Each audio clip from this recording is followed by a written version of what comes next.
Okay, I think we're just about ready, Jim. Yeah, You ready? we're on. Great. Welcome, everybody, back to our Wednesday YouTube live session here at the Disability Digest.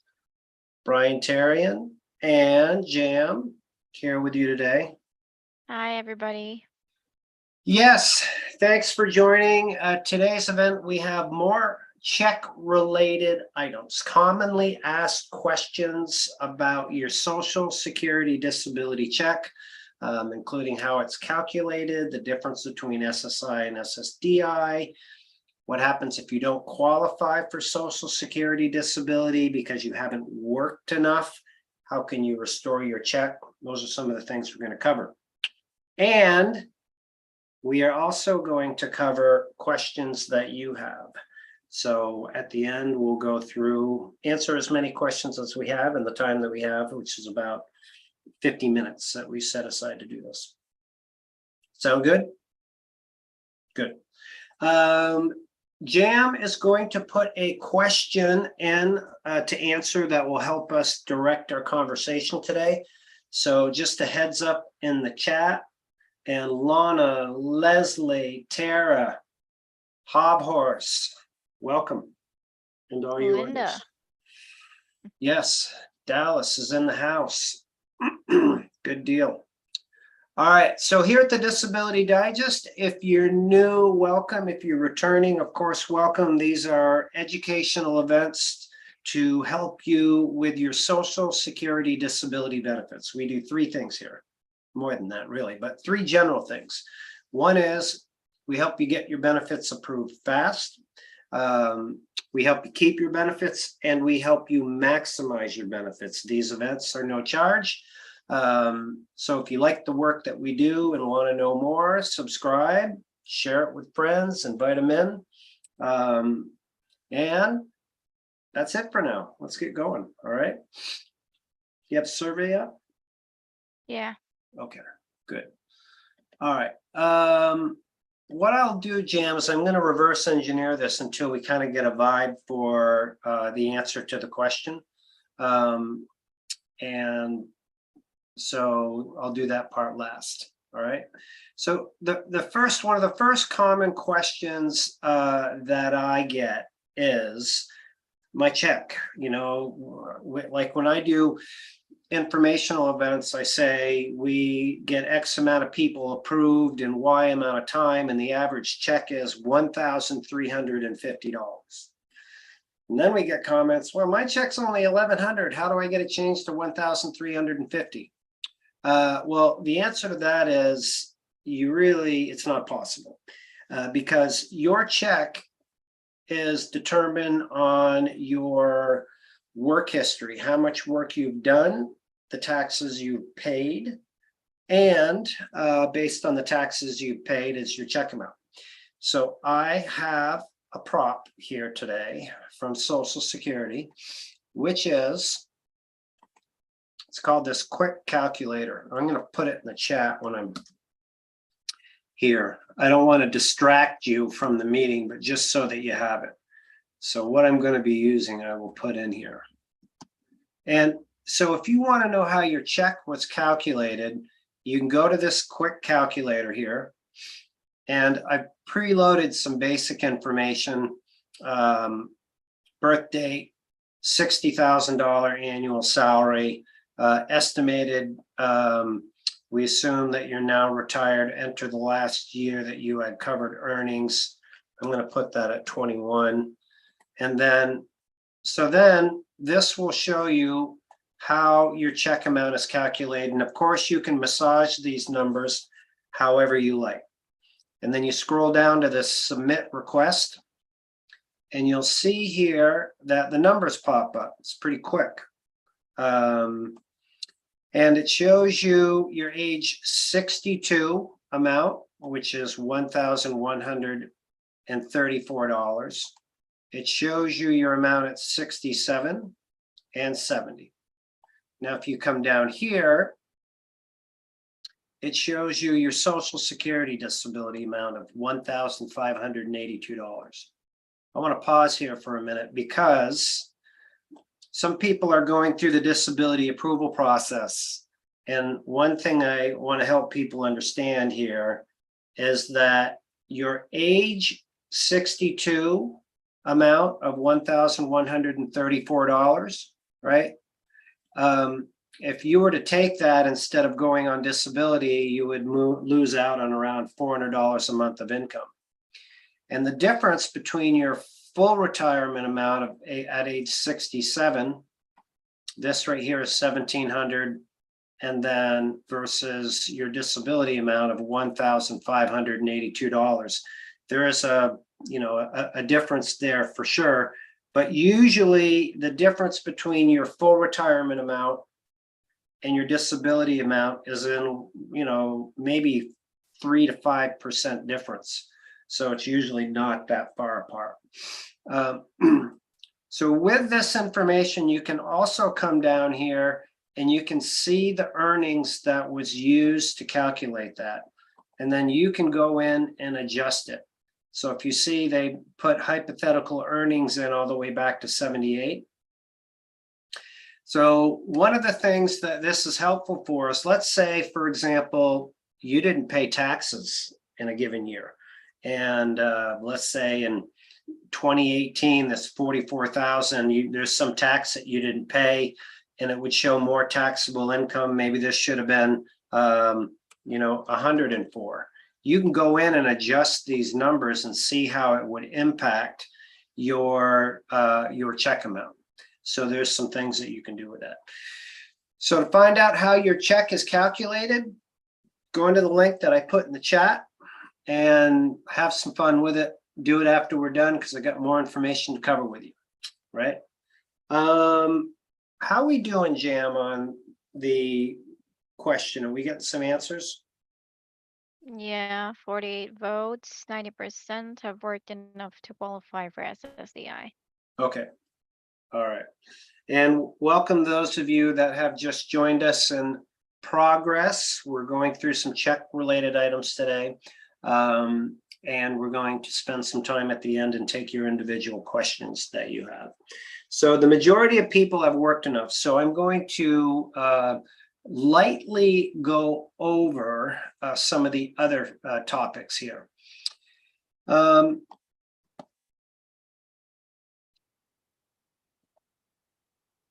next check related, it's not necessarily a check related item, but a financial strategy that you can use. There are many people that are just haven't worked enough and they only qualify for SSI or welfare. And there's also people, and there may be some of you in the audience out there that qualify for both SSI and SSDI. So if you qualify for both and you earn money, the assets that you earn could have an impact in your ability to get your Medicaid, your welfare benefits, and the earnings limit for Social Security disability is $970 a month at the time of this recording. It has gone up, and I'm going to release that information later. But here's what the stable account does for certain people that have had conditions that have been in place for a while, and you can learn about this when you go in and watch the video. You can earn money. It can go into your stable account, and it doesn't have an impact on your Medicaid, welfare, SSI. Pretty powerful. So you can earn up to $100,000. You can go into this account. It's available in all states. And the account it's totally insured.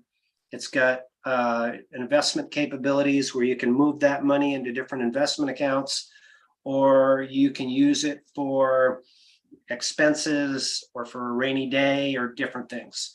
But the real benefit is that let's say you're earning $300 or $400 a month, which I expect would really help you out.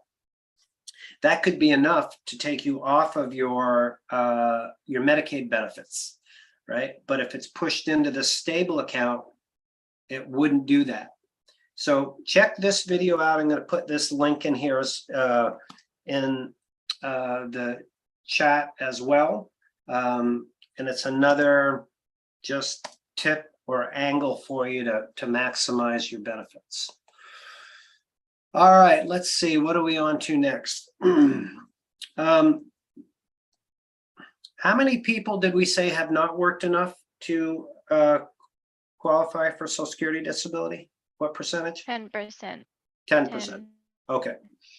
So for the 10% of you that have not worked enough to qualify for your disability benefits, here's a few tips for you.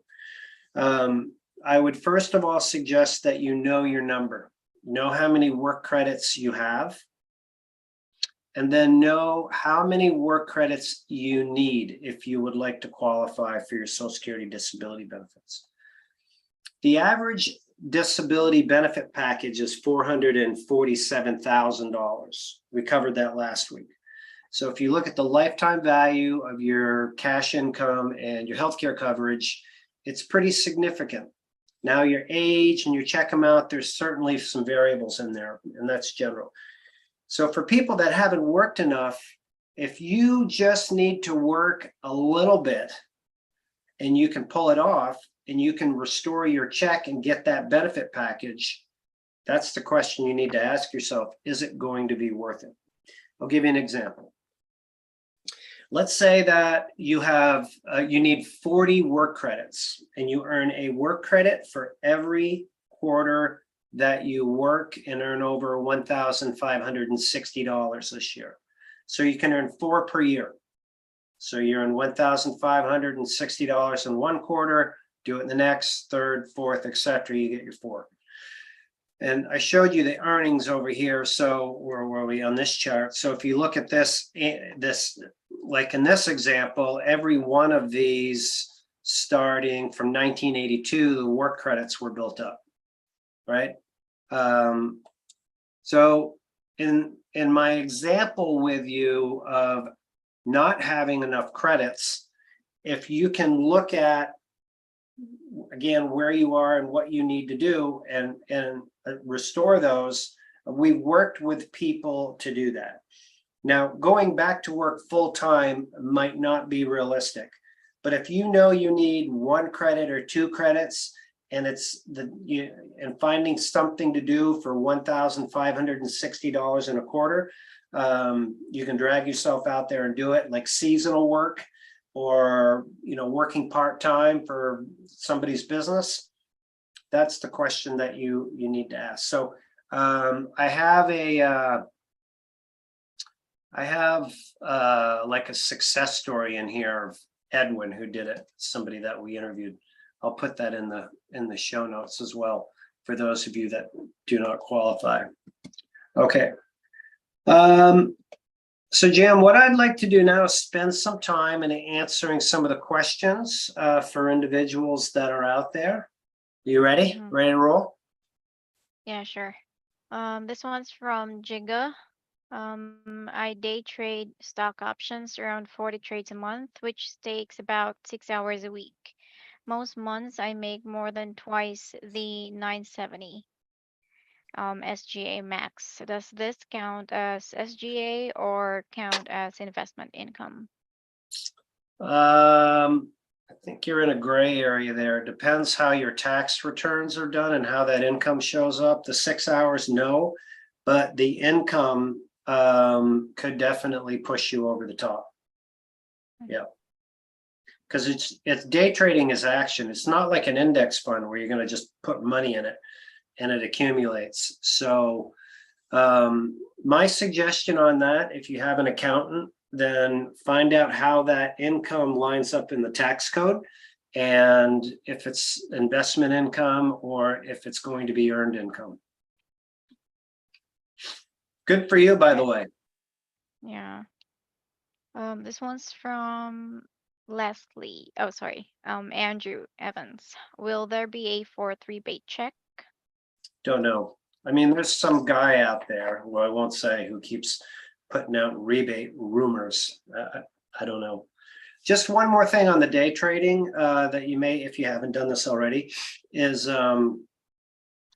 like any business that has peaks and valleys, if your income is going into a corporation and sitting there, or is sheltered outside of your name, and you're taking, a monthly under 970 out of it, then that may be a strategy also to discuss or to set up or discuss with your advisor, if you will.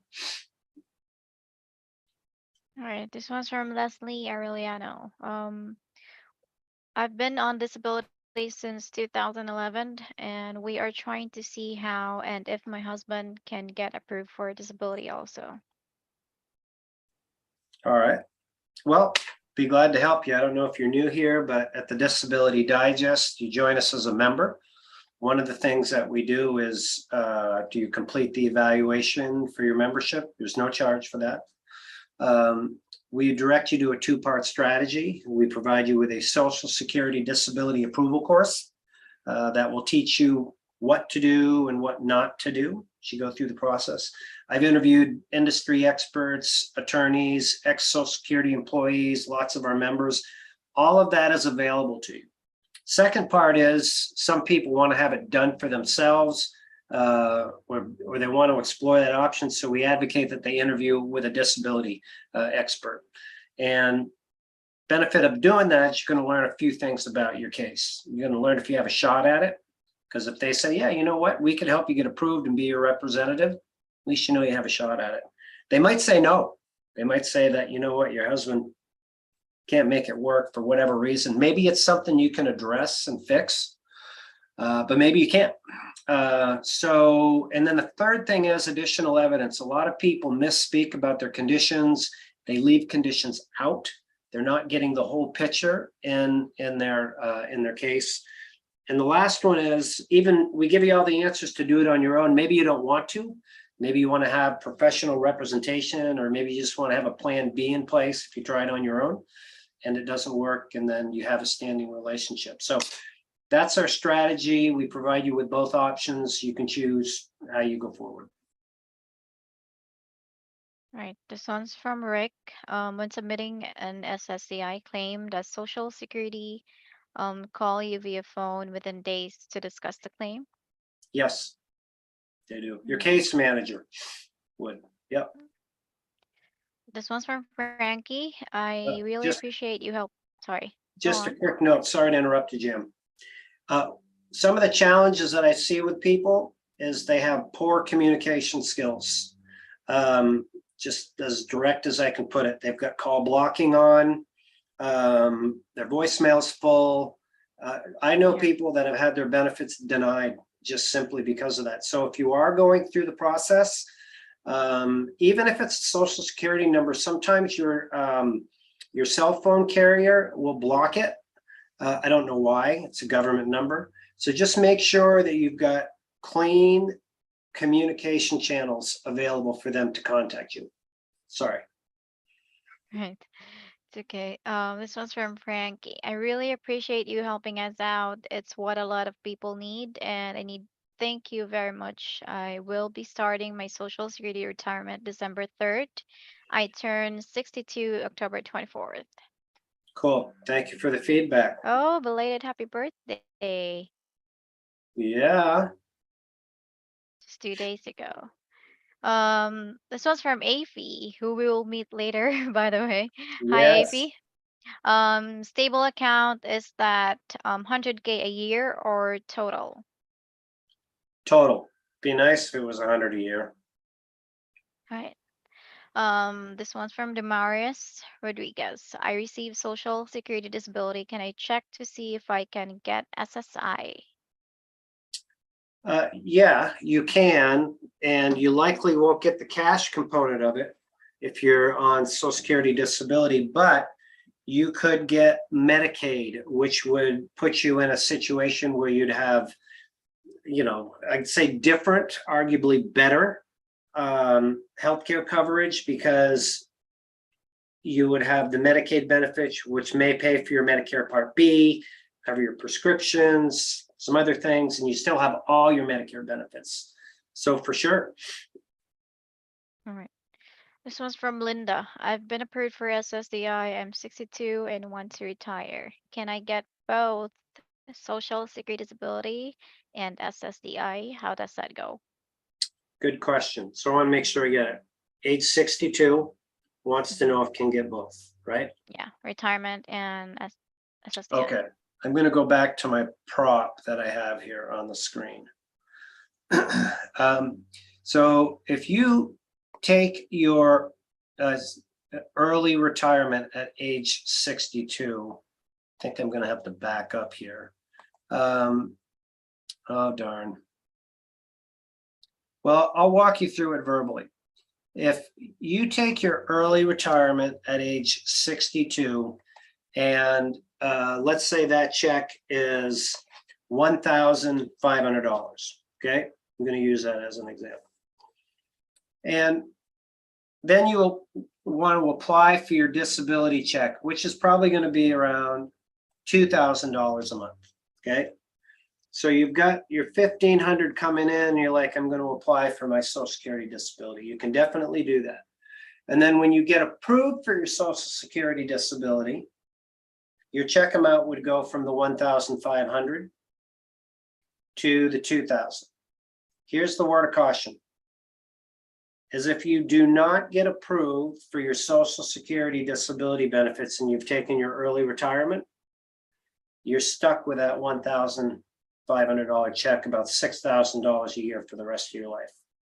So I would definitely suggest, of course, come through here. We can help you with the two-part strategy if you're going to do it, and make sure you qualify, maximize your chances for winning your benefits. But answer is yes, you can, with caution. All right, this one's from Elizabeth. I'm dealing with overseas Social Security offices. It's horrible. I'm at a year wait now, and I'm 100% ST veteran. Well, I don't know if the offices are any better here, but as a veteran, I know from experience and working with a lot of veterans that are rated at 100%, it's difficult to get approved for veterans. It's a lot involved here, but I'll give you some key things as a heads up. VA medical records, I'll just say they're different than civilian records.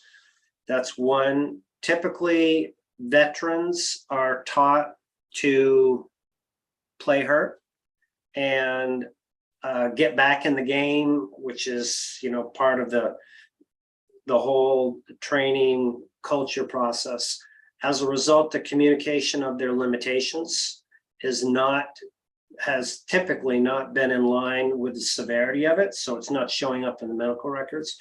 So this is all really evidence-based. So those are some of the challenges that veterans are faced with. There's definitely some steps that have worked to get around that, but just be aware of those. And if you are outside of the US in your situation, and you definitely can use the resources that we have in our course, there's no charge. But if you want to use a US-based representative, you should definitely be able to do that because of the way information is exchanged now. So a few tips for you. Right. This one's from Concepcion Melendez. Do I need an attorney if I haven't been denied SSDI but was denied for SSI? And I filled out the reconsideration for SSI while waiting for SSA decision on my Right. SSDI. Right. This is my opinion. I don't, we give everything away here at the Disability Digest. And the reason why I do that is I don't believe that people need to have a Social Security disability representative if they want to do it themselves. So it comes down to understanding the process and really getting a good handle on it and understanding, saying, hey, can I execute this? Can I do what needs to be done? Do I have the skills, the energy, the effort to do that? That's for you to answer. For us, it's easy to get people approved if we find the right people. We see this for 17 years, 191,000 people, 91% of the people we work with get paid because we know what to do. But to inject that or be able to inject that into somebody, all of that experience with the great team that we have here is just, it's not easy to do. Although we have the course and it's step by step with experts, you still have to execute. So that's my answer. Right. This one's from Damaris. Thanks, understood. Truly appreciate your help. You're welcome. Alright. This one's from Leslie. Follow up. Would sciatica be considered a disability? Just taking the condition out, any particular condition, in my opinion, is not considered a disability. Where it gets confusing for disability applicants and also recipients, because once you're on your benefits, you still need to prove, especially in today's environment, that you qualify. So if you have sciatica, it's going to be the severity of the sciatica. If it's treated by a doctor to help it get better, and what the limitations are from that sciatica. If that sciatica is so severe that you've been, for example, a truck driver, and you're not able to sit in the cab and drive truck that you've done for 24 years, then there may be an argument there that you no longer can work and do your job. So there's just a lot of variables there. This one's from Earl. I'm 56 on SSAI, thinking about trying to return to full-time work. How does that work? Could work good if you can pull it off. Here's the thing with returning to work that I've seen. It's intimidating for people, in my experience, to go from being a disability recipient, from not working, back into the workforce. What I've seen work and what I feel is most comfortable with is a test. And you can certainly go and do a test within the Ticket to Work program, but you're under a bit more scrutiny. My suggestion is to follow some of the different ways that other members here have been supplementing their income, and do something part-time on a consistent basis. Could be traditional employment, or it could be freelancing at home. Could be building a website, a YouTube channel. It could be doing garage sailing, buying and flipping stuff, working for a center for independent living. All of these different things we profiled so that you have some comfort level with yourself and say, okay, well, I'm able to do 12, 15 hours a week. I'm going to try to bump it up. But again, going from 0 or 2 or 3 up to full-time work in an office environment, or working at home with high expectations in a typical environment, that's a tough one. All right, this one's from Cerisas. If receiving SSDI at 59 and apply for early Social Security retirement, how would that work? Well, so already receiving Social Security disability, so it wouldn't work, because you would need to drop your Social Security disability. In the example that I used earlier, let's say your Social Security disability was $2,000 a month. And you're saying, okay, well, I want to go off of that, and I want to take my early retirement, which is usually about 40% less, $1,500. So the only possible scenario that I know of that would work for is if you return to work. Let's say you say, okay, I'm going to go back to work full time, and I also want to collect my early Social Security retirement, right? Because otherwise, why would you trade a $2,000 check for a $1,500 check? Right?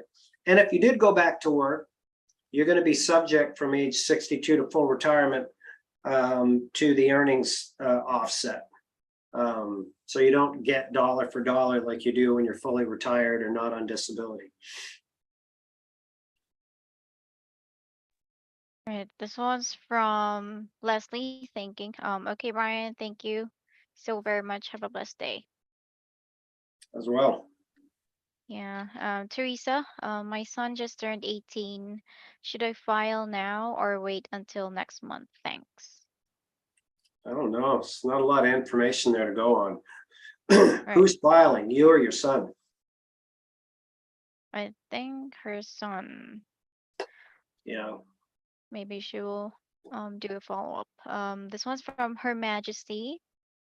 I'm on SSDI. I opened a few checking accounts from different banks to earn their promotional bonuses and earned thousand $1,075. When the bank sent me the 1099-C forms in January, must I file a tax return? You might, I think it's $600 is the threshold where you need to file a 1099.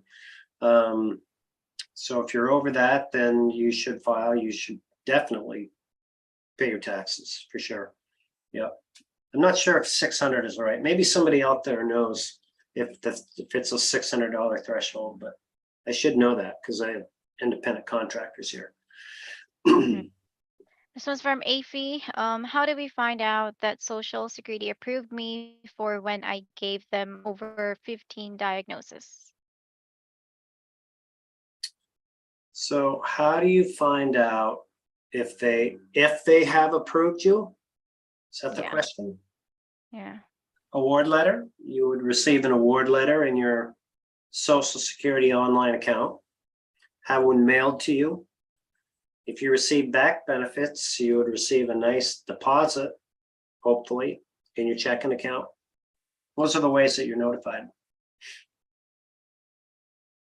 Did I answer that one right, Jim?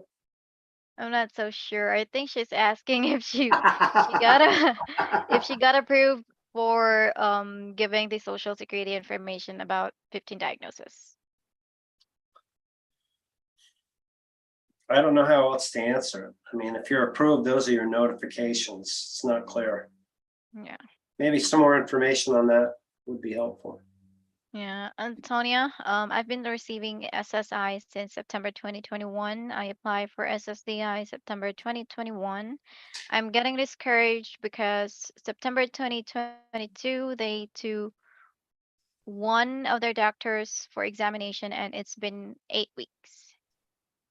Yeah, this is the initial application. Um, Not indicated. Yeah, that's a long time, but it's not uncommon, unfortunately. There's people that have been waiting 14, 16, 18 months for an initial decision. It's just the Social Security offices are still recovering, believe it or not, from the COVID shutdown, people being remoted, and then they brought them back into the offices in like June, July this summer. And a lot of people didn't want to go back to work, so they had to hire new people, and they're not super efficient. Meanwhile, there's over 1 million cases in the system, which is like a record. So you've just got a bunch of stuff going on.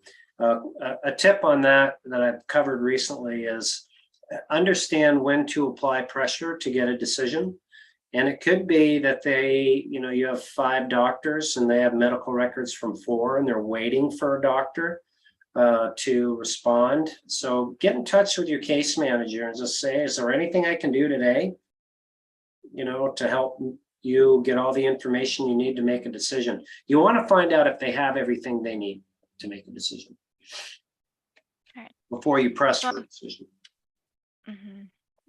this one's from Damaris. P.S. Brian, I'm 55. I already told you that I received SSD.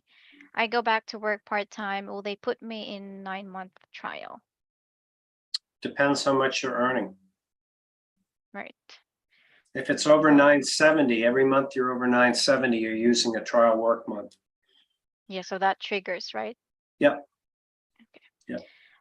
Yep. This one's from Little Filipina. Hello. Me as well. Fellow Filipina. All right. Sorry, Two late, in the just house. joined. Um, She said, sorry, late just joined. It's SSDI and early retirement at age 62. I'm approved for SSDI in 2022, but did not get approved for back pay. Question, should I appeal for back pay? I am advised by AllSup. Um, okay, you may answer that. She has two questions. Well, I don't know why you didn't get your back pay. Probably, I don't know if you do. Here's what I've seen with back pay and arguing for it. I'll give you an example. Let's say you applied and you were out of work for 12 months before you applied. And so you should have received, after the 5-month waiting period, 7 months worth of back benefits. But Social Security decided, nah, you weren't disabled. You were disabled on the day that you applied. So they basically wiped out your 7 months. So your 7 months at $2,000, we'll use that as an example, is $14,000. Poof, gone. So if you want to argue it, what you need to consider is this. What I've seen happen numerous times is Social Security has just stopped the benefits. We had two particular situations where the back benefits were argued, knowing that it was risky, and they stopped the benefits. And then we had to go back and appeal it again and have the case go to court, which it was like on one, it was a 12-month, another was like 18-month wait. And one of them, we were successful at getting that back benefit back. The other one, we were not. But the thing is that for some reason, even though they've already decided that you're disabled, Social Security has this process of just terminating the whole package. So get with your people, if it's AllSup, and just understand what the risk reward is, and then decide. I don't want to be put in a position to make that decision for you.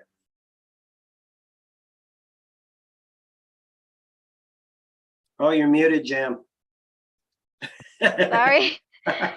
Second question from Little Filipina. Should I receive early retirement at 62? I am now 59. Or should I wait till after 65 and continue as SDI? So already's on SSDI, right? Yep. So this is asking if she wants to, or she can convert to early retirement. okay. So this was the same question, but answered earlier for somebody. If you go from Social Security disability to early retirement, you're going to be reducing your check amount.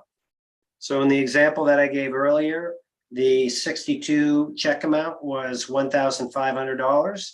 Social Security disability is usually like 40% more. So I don't know why you'd want to do that. A lot of people don't understand that their disability check amount is pretty much equivalent to their full retirement amount. And that's really the best deal you're going to get financially. This one's from Jiga. What happens if you go over the SGA as a YouTube content creator, or if you create and sell a digital course or ebook? So there's two different things here. If you go over as a creator, it would depend how you're making your money. If you're making your money like on AdSense, a monthly revenue, that would be earned income. And it's based on your tax returns. So you need to add up all of your expenses, all of your income. And if you average over 970, then you're going to be getting into your trial work months. A lot of creators have started as a result of the interview that we did with Matt from Blind to Billionaire. And if they have a corporation structure, money goes into that, pays all the expenses, and they take a check out of it. And then when they start getting going, they have other people that are helping them with their content, that are maybe taking their content, putting it into YouTube shorts and pushing it around to other platforms, so they have other expenses. But fact is, if you're earning income over the allowed amount, it's going to impact your trial work months. It's just, don't dodge it or try to dodge it. I'd celebrate it and just find a way to deal with it. Yeah. Oh, there was a second question, second part there, Jim. One moment. If you have, if you're an author and you've sold a book and there's royalties associated with it that's in your channel, that type of income, which is classified as not earned income by your accountant, then that income is outside of it. It's like, you know, I'm a big proponent of people pursuing the insurance industry, because you are only the upfront commission is earned commission and the residuals are not earned income. Same with authors, and so for books and other courses that you might sell. This one's from Linda. Do you have to file taxes for SSDI money I'm receiving?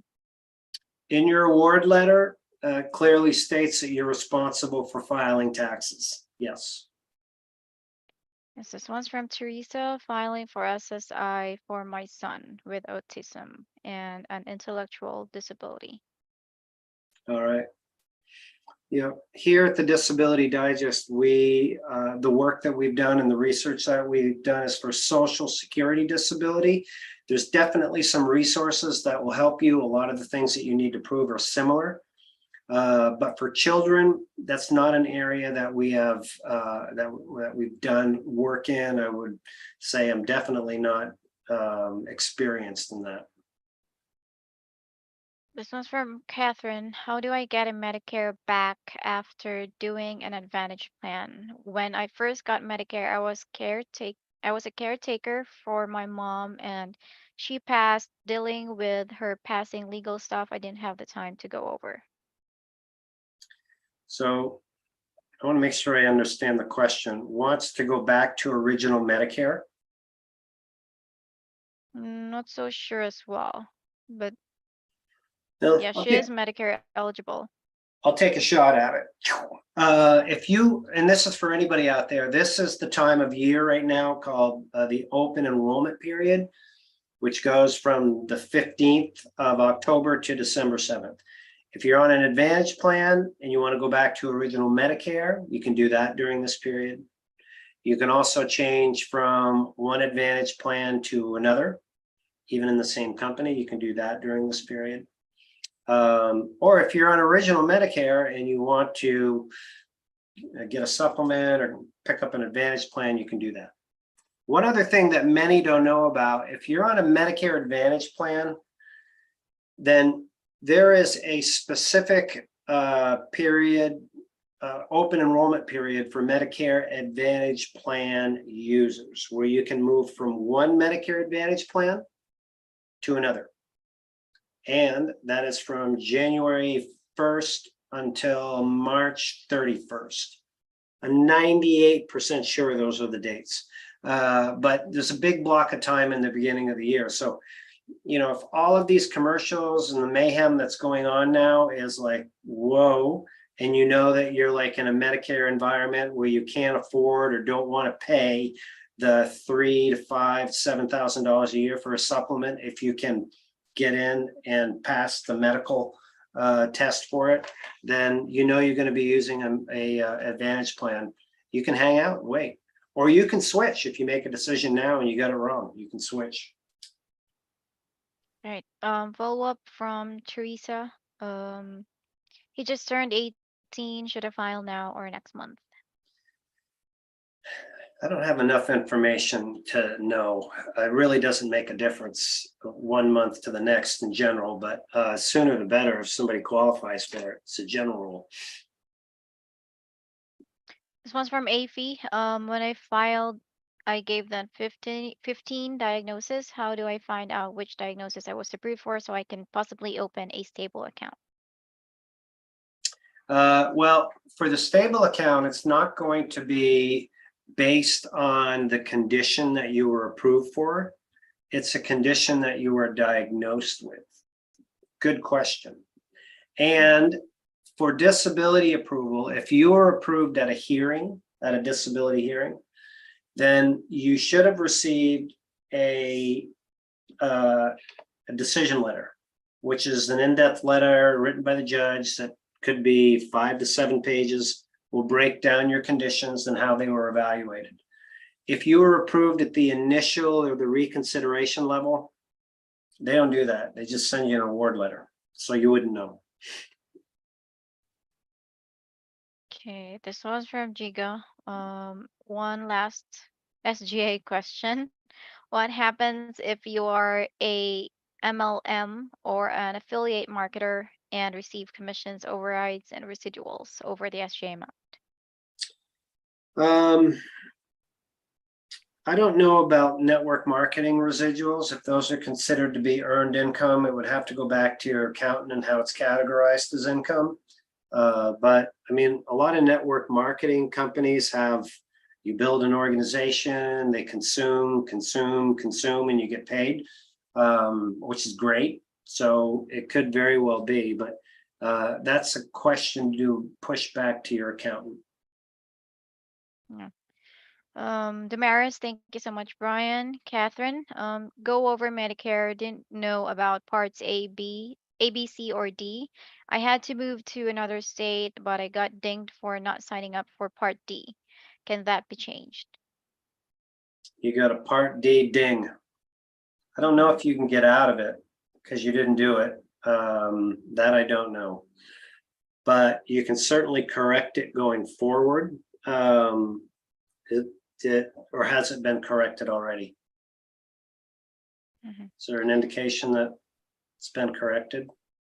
Not yet. Uh,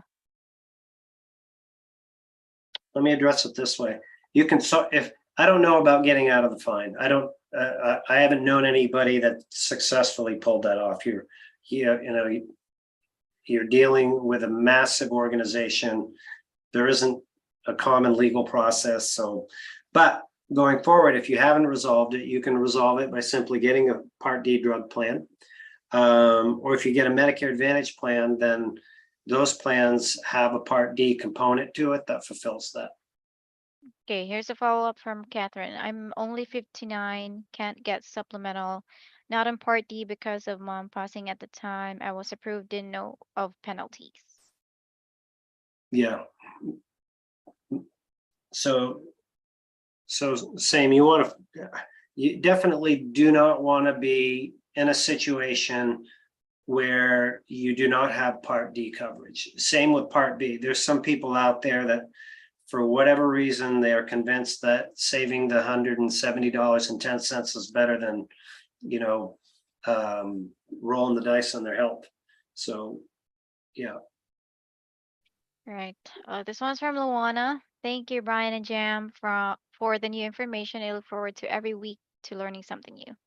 Great. Thanks, Luana. Luana, we appreciate you. I think you Yeah. are, if not our most frequent visitor, one of. So Yeah. thank you. This one's from Robert. Hi, I do freelance ministry work. It's been suggested that I register the ministry IRS as a 501.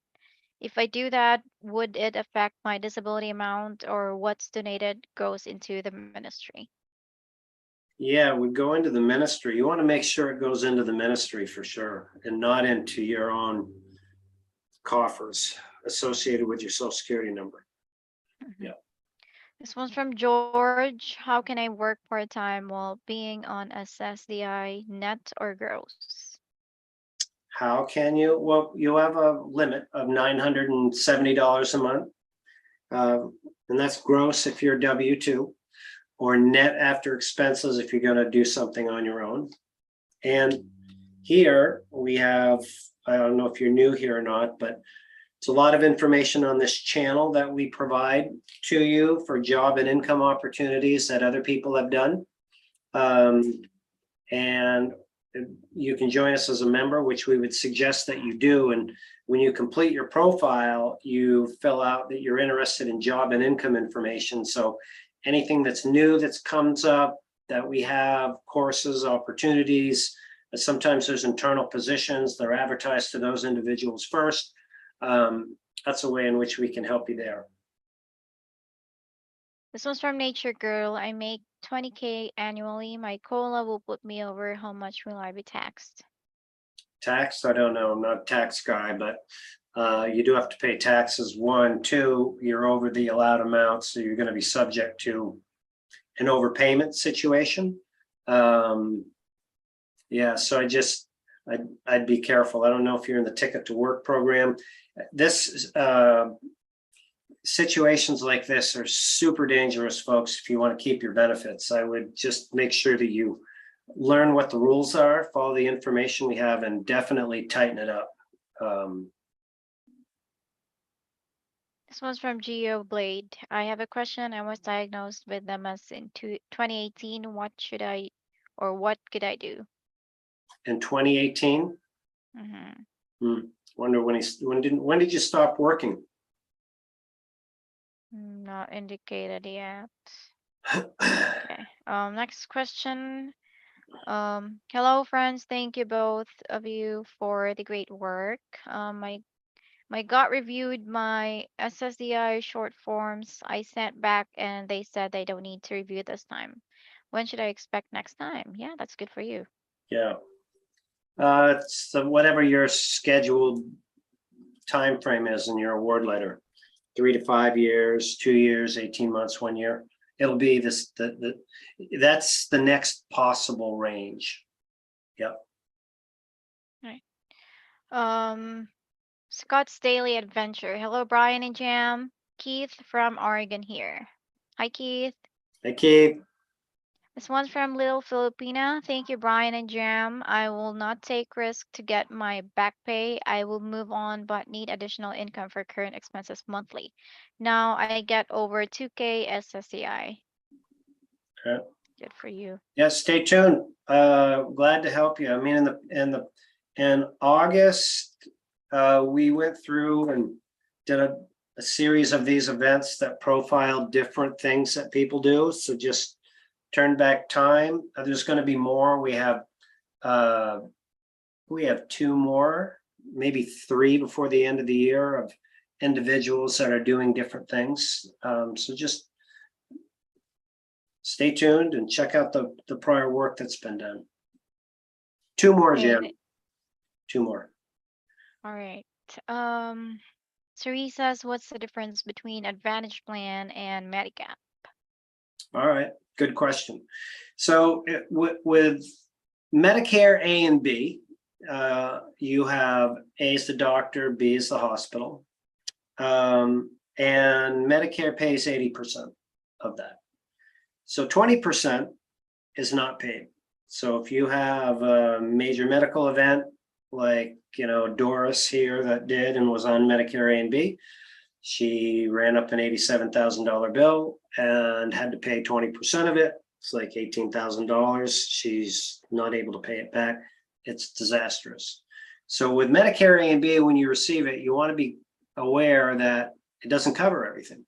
So there's 2 general ways to fill that. One is with a Medigap, which is you pay a monthly premium to a common insurance company, United Healthcare, Aetna, Humana, and they close the gap. It's called a Medigap plan. And those plans, you would pay, depending on how much of the gap you want to close, $3,000, $5,000, $7,000. The challenge is, if you have pre-existing conditions in most states, you cannot get through the health process, the screening process. So for some, it's not an option, even if you want to pay the money. States like New York, sometimes in Florida, we see that it is an option for you. But that's one way to do it. So that's a Medigap. Medicare Advantage plan is your healthcare becomes covered by a private insurance company like United Healthcare, Humana, Aetna, WellCare. And you don't use your Medicare red, white, and blue card. What you use is their card, and you're in a Medicare Advantage plan.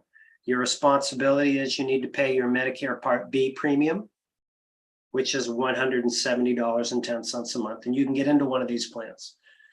The Advantage plans have some attractive features. There's no premium as long as you pay your Medicare Part B.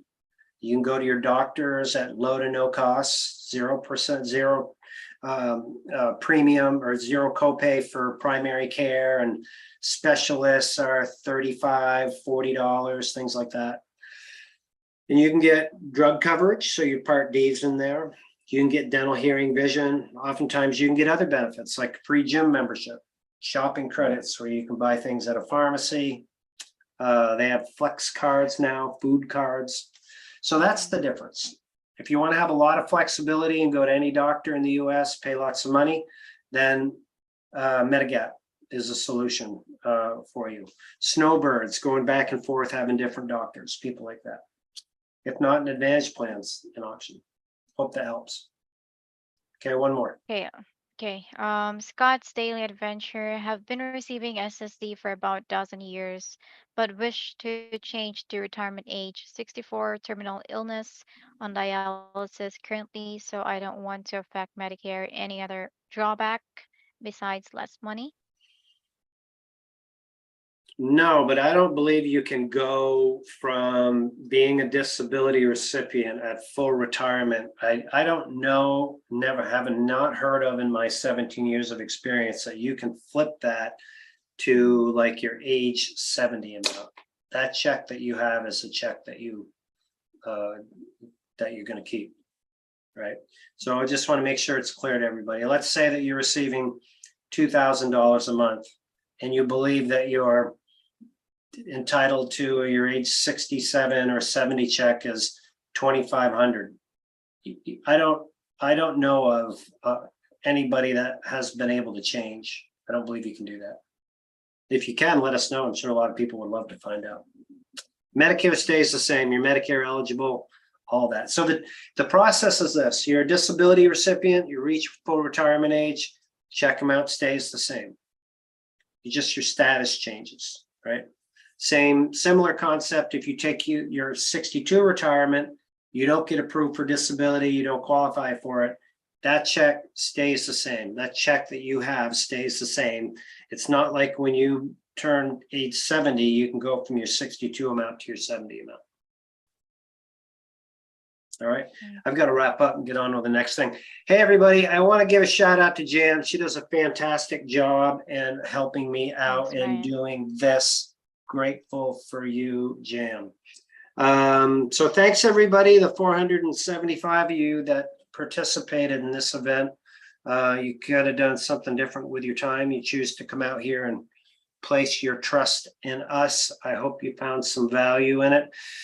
If you did and you haven't subscribed already, we definitely encourage you to do that and share this. Join us as a member if you're new, especially, and we can help you with a customized approach to help you get, keep, and maximize your disability benefits. There's no charge for our membership. Jam, I'll put a link in the chat that you can come on over and check us out or update us. Maybe you started with us and you were not approved and now you're approved. We definitely want to hear from you so we can upgrade your membership and get you like information that's going to be relevant to you. So we'll be back here next week for the final edition of check related questions. So we invite you to come back and join us. Hope you find it helpful. Make it a great day, everybody.